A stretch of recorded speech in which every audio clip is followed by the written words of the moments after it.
Hello students, ये है IUPAC नामकरण पार्ट 3। इसमें हम बात करेंगे श्रृंखला युक्त कार्बन यौगिकों के नामकरण की। श्रृंखला युक्त है यानी कि इनमें क्या है, हमारी एक शाखा रहेगी। तो उदाहरण के लिए जैसे हमारे पास जैसे उदाहरण के लिए हम बात करते हैं एक पेड़ की। एक ट्री होता है, एक पेड़ होता है, उसकी एक मुख्य श्रृंखला होती है और उसमें ब्रांच निकल आती है, इस तरीके से शाखाएँ निकल आती है। तो इसी तरीके का हमारा कार्बन यौगिक रहेगा जिसमें एक मुख्य श्रृंखला रहेगी और बाकी का जो भाग रहेगा वो शाखा रहेगा जो कि आपका पूर्व लगन बनाएगा। तो यहाँ पर हम सबसे पहले बात करते हैं रूल की कि ये कौन सा रूल हमें फॉलो करना है इनके नामकरण के लिए। सबसे पहले आपको एक लंबी कार्बन की श्रृंखला का चयन करना है और ये कार्बन की लंबी श्रृंखला यानी कि जिसमें सबसे ज़्यादा कार्बन होने चाहिए, ये आपकी मुख्य श्रृंखला बनती है और ये मुख्य श्रृंखला जो है वो आपकी शब्द मूल बनाएगी। उसके बाद आपको क्या करना है, उदाहरण के लिए जैसे यहाँ पर हमारी ये कार्बन की श्रृंखला है 1 2 3 4 5। एक श्रृंखला ये बन रही थी और 1 2 3 4 5 6 एक हमारी ये है। तो इनमें सबसे ज़्यादा कार्बन थे तो हमने इसको मार्क कर दिया, हमारी मुख्य श्रृंखला है। और जो ये CH3 बच रहा है ये हमारा शाखा है, ब्रांच है, जो कि पूर्व लगन की तरह आगे लिखा जाएगा। उसके बाद हमें क्या करना होता है, मुख्य श्रृंखला का अंकन करना होता है, उसकी नंबरिंग करनी होती है। जब हम उसकी नंबरिंग करते हैं तो हमें ध्यान देना होता है कि जो शाखा हमारी रहेगी उसको सबसे छोटा नंबर जाना चाहिए। उदाहरण के लिए हमने यहाँ पे ये लिया है उदाहरण, इसमें सबसे बड़ी चेन हमारी ये है 1 2 3 4। तो ये मेरी मुख्य श्रृंखला बनाएगी जिसको मुझे शब्द मूल की तरह लिखना है। और जो मेरा CH3 है ये मेरी शाखा है जो कि पूर्व लगन बनाएगी। नंबरिंग हम यहाँ से भी कर सकते थे, 1 2 3 4, तो 3 नंबर यहाँ पे जा रहा था। जब हम यहाँ से कर रहे थे तो 1 2 3 4। कभी भी नंबरिंग आपको बीच से नहीं करनी होती है, हमेशा आपको एंड से करनी होती है। पहले कार्बन से वो इस तरफ भी हो सकता है और आपका इस तरफ भी, लेफ्ट राइट दोनों तरफ पॉसिबल है वो। तो यहाँ से हम करेंगे 1 2, 2 नंबर जा रहा है तो हमारी नंबरिंग ये वाली हो जाएगी। फिर हम देखते हैं कि जब भी हमें नाम लिखना होता है तो उसके 3 भाग मैंने आपको बताए थे, पूर्व लगन, शब्दमूल, अनुलगन। शब्दमूल जो था मेरा मुख्य श्रृंखला में कार्बन की संख्या थी। तो मुख्य श्रृंखला हम यहाँ देख सकते हैं, हमारे यहाँ पे जो मुख्य श्रृंखला है वो यही बन रही थी जिसमें 4 कार्बन आ रहे थे। इसको कैसे चुना जाता है वो हमने फर्स्ट इसका रूल है उसमें देख लिया है। इसमें हमारे 4 कार्बन लगे हुए थे। फिर हमारे पास आता है जो पूर्व लगन है, वो हमारी शाखा वाला पार्ट होता है जो ये पूर्व लगन हमारा बनाता है। और फिर उसके बाद मुख्य श्रृंखला में हमें देखना है कि हमारा अनुलगन है, प्रथम कौन सा बनाएगा। मुख्य श्रृंखला में अगर सिंगल बॉन्ड है, जैसे यहाँ पर हम देख सकते हैं मुख्य श्रृंखला में सिर्फ एकल बंध लगा हुआ था तो कार्बन कार्बन एकल बंध के लिए एन, डबल बॉन्ड है तो इन, ट्रिपल बॉन्ड है तो आइन लगेगा। और अगर आपका क्रियात्मक समूह आ रहा है उसके अंदर तो वो आपका द्वितीय अनुलगन यानी कि इसके बाद लिखा जाएगा। तो यहाँ पर हम द्वितीय अनुलगन की बात नहीं कर रहे हैं, क्रियात्मक समूह नहीं लगा हुआ हमारा इसमें। तो उदाहरण देखते हैं, हमारे पास है ये क्वेश्चन एग्जाम में आए हुए हैं। तो यहाँ पर हमारे पास दिया हुआ नियोपेंटेन। नियोपेंटेन जो है एक साधारण नाम है, ये साधारण नाम है, हमें इसका IUPAC नाम लिखना है। तो कई बार आपका पेपर में सीधा नियोपेंटेन आ जाता है कि नियोपेंटेन का IUPAC नाम लिखो, या फिर कई बार आपका ये स्ट्रक्चर है, ये संरचना बनी हुई आ जाती है।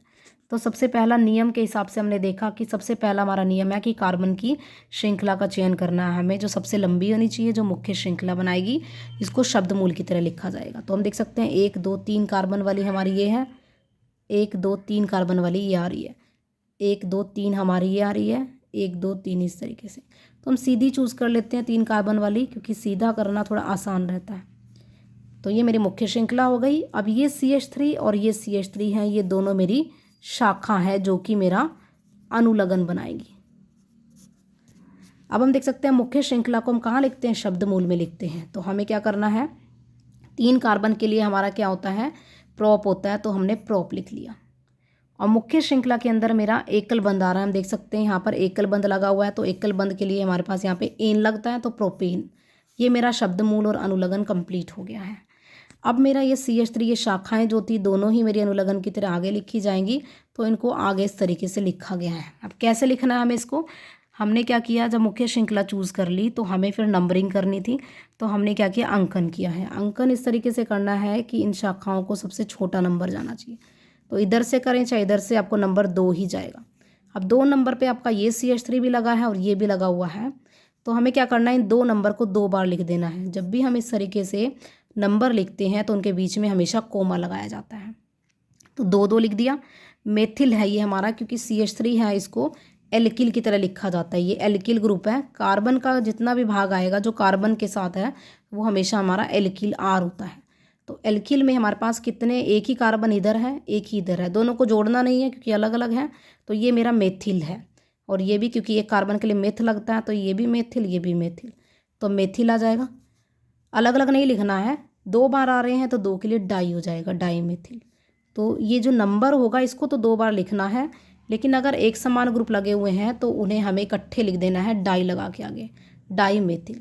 तो क्योंकि नंबर और कोई शब्द है उनको अलग करते हैं तो हाइफन लगाते हैं, तो आपको ध्यान रखना है बीच में हाइफन लगेगा, यहाँ कोमा नहीं लगाना है। 2 संख्याओं को अलग करने के लिए कोमा, संख्या को अक्षर से अलग करने के लिए आपको यहाँ पे हाइफन लगाना है। तो इस तरीके से इतना भाग मेरा जो है ये मेरा अनुलग्न हो गया है, और प्रोप वाला भाग मेरा शब्दमूल हो गया है, और एन वाला भाग मेरा अनुलग्न हो गया है। तो इस तरीके से 2,2 डाई मेथिल प्रोपेन इसका नाम हो जाएगा। बड़ी कन्फ्यूजन बच्चों को रहती है, उल्टा सीधा नाम लिख देते हैं, इस डाई मेथिल को पीछे लिख देंगे। आपको जस्ट ये फॉर्मूला ध्यान रखना था बस, उसमें सबसे पहले शब्दमूल लिखना है, फिर अनुलग्न लिखना है, और पूर्व लगन को बाद में लिखना है। हालांकि ये लिखा पहले जाएगा, लेकिन जब नाम लिखना होता है तो इसको कोशिश करनी है इसको सबसे लास्ट में आगे लगाया जाए, और स्टेप वाइज मार्किंग होती है। अगर आप शब्दमूल और अनुलग्न को भी लिखते हो तो आपको कुछ ना कुछ नंबर मिलता है। नेक्स्ट उदाहरण है जो आपको एग्जाम में आया हुआ है ये वाला। इसमें आपके 1 2 3 कार्बन है, 1 2 3, तो 3 कार्बन की चेन बन रही है, तो हम स्ट्रेट चेन चूज़ कर लेते हैं, सीधी है ये हमारी। ये मेरी मुख्य श्रृंखला है, इसमें 3 कार्बन थे तो 3 के लिए मेरा प्रोप हो जाएगा शब्दमूल, एकल बंध है तो एन हो जाएगा, प्रोपेन हो जाएगा। तो यहाँ पे फॉर्मूला के अकॉर्डिंग शब्दमूल और अनुलग्न मैंने पूरा कर लिया। अब मेरा यहाँ पर CH3 है, ये मेरा पूर्व लगन बनाएगा। तो संख्या करते हैं यहाँ पर 1 2 3, नंबरिंग की तो नंबर 2 आ रहा है, नंबर 2 पर CH3 है, इसमें एक ही कार्बन है तो उसको 2 मेथिल लिखना है, मिथेन मैथिन वगैरह नहीं, मेथिल, एल्किल के अकॉर्डिंग मेथिल हो जाएगा ये। तो नाम बन जाएगा 2 मेथिल प्रोपेन, जिसमें मेरा ये तो पूर्व लगन है, ये मेरा शब्दमूल है, और ये मेरा अनुलग्न है। नेक्स्ट उदाहरण हम देख सकते हैं यहाँ पर। एक सबसे पहला हमारा काम रहेगा मुख्य श्रृंखला को चूज़ करना। तो सबसे बड़ी होनी चाहिए जिसमें सबसे ज़्यादा कार्बन हो, तो 1 2 3 4 5, जैसे भी हम चूज़ करेंगे हमारी 5 वाली बनेगी। आप किसी भी तरीके से इसको देख सकते हो। तो ये हमारी लगातार होनी चाहिए, बीच से कभी भी हमें नहीं लेनी, कभी यहाँ से स्टार्ट कर दो, हमेशा हमें कॉर्नर से स्टार्ट करनी होती है, चाहे इधर से स्टार्ट कर लो चाहे इधर से, और लगातार रहनी चाहिए, बीच में टूटनी नहीं चाहिए। तो ये हमारी मुख्य श्रृंखला बन गई। अब यहाँ देख सकते हैं ये CH3, ये CH3 जो कि मेथिल है, ये भी मेथिल है, ये हमारे क्या बनाएंगे, पूर्व लगन आगे लिखे जाएंगे। तो मुख्य श्रृंखला में मेरे 1 2 3 4 5 कार्बन थे, तो 5 कार्बन के अकॉर्डिंग पेंट लग गया, और इसमें एकल बंध है तो एन लग गया, पेंटीन बन गया हमारा।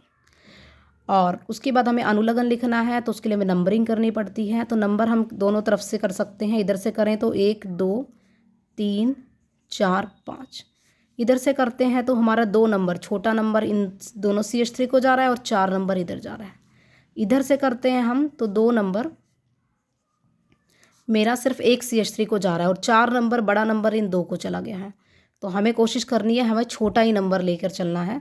तो हम यहाँ से नंबरिंग करते हैं, जिसमें मेरा 2 2 4 आ रहा था, छोटा नंबर 2 2 4 एक सेट बन रहा था, और इधर से कर रहे थे तो हमारा 2 4 4 आ रहा था। तो दोनों में हम देख सकते हैं ये हमारा छोटा रहेगा, तो ये चूज़ करना है, इसको क्रॉस कर देना है।